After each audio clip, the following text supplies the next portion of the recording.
به مسجد می آید و میگه هر کسی که اگر از من قصاصی داره امروز وقت قصاص گرفتنه. همه به گریه میشن یا رسول الله چی کسی میتونه از شما قصاص بگیره؟ یکی از اصحاب میخزه از جایش به نام عکاشه، صحابه رسول خدا صلی الله علیه و سلم، میگه یا رسول الله من از شما قصاص میگیرم. همه دیگر صحابگان به حیرت میافتن چرا عکاشه این چنین میگه؟ میگه یا رسول الله صلی الله علیه و سلم زمانی که در جهاد بودیم شما با قمچین در پشت من زده بودیم، من همو قصاص را میخواهم از شما بگیرم. رسول معظم رحمت للعالمین حبیب خدا صلی الله علیه و سلم میگه نزدیک بیا ای عکاشه جان، میگه قمچینش بتین تا اینکه قصاص را بگیره.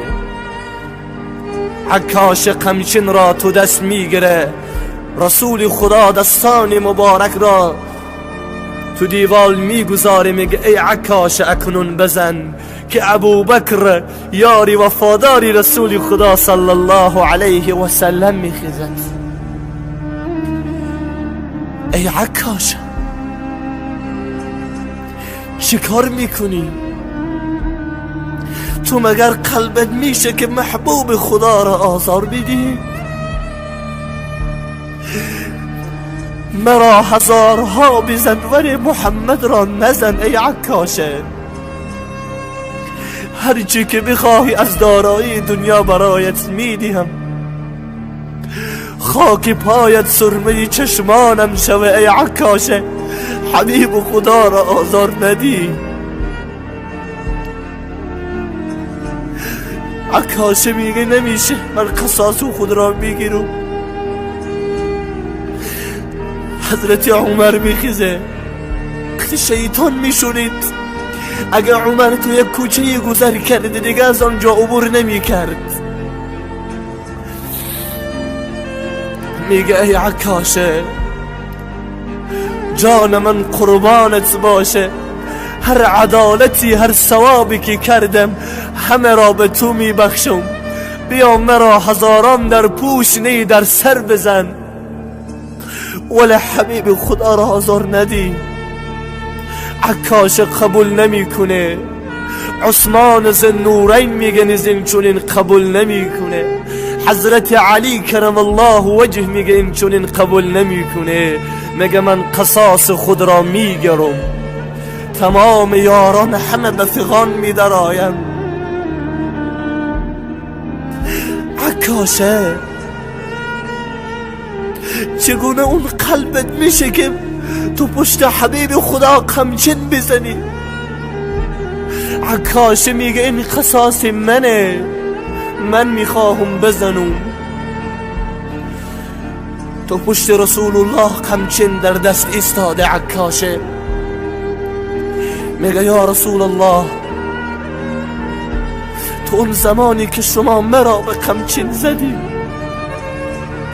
تن من عریان بود ولی شما تنتان پوشیده است،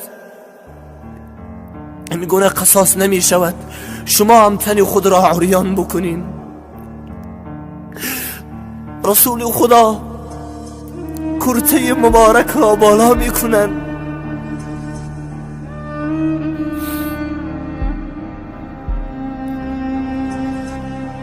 عکاشه میبینید آغوش میکنه، رسول خدا را بوسه میکنه از مهر نبوت.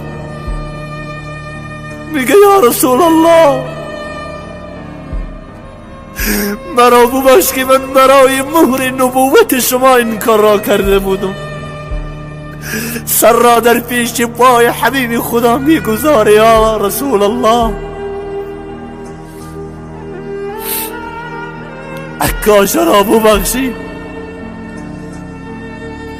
شما گفتین هر کی موری نبوت را ببینه آتش دوزخ برو حرام میگرده. از این سبب من این کار را کردم. کجا با یک قمچین شما عکاش آزار یابه؟ از چشم من مار بیگزه و در پای شما خار نخله. ای حبیب خدا، ببینین رسول خدا برای حق، برای آزار دادنی کسی تنی خود را عریان کرد و از عذاب الله ترسید. ولی امروز من و شما هزاران حق میخوریم. بیای اکنون توبه بکنیم. زود است که به وطن اصلی خیش برگردیم. همیشه یک سخن میگیم وقتی که از دنیا گذشتیم بعد مردم میفهمند که ما خاک قدم شما بودیم و خلاص. وقتی امروز یک نفر صحبت میکنه داره اشک میچکه، همه میگن این خود نشاندهی و فلان و فلان. اون چشم را خدا کور میکنه وقتی که از برای ریا کسی گریه کرد و برای ریا صحبت کرد و برای ریا یک کاری را کرد برای خود نشاندهی. الله از قلب من و شما آگاهه. خداوند ایمانهای ما و شما را مستحکم بگرداند تا اینکه هرگاه صدای قرآن و صدای حق را شنیدیم اشک من و شما مثل باران بباره.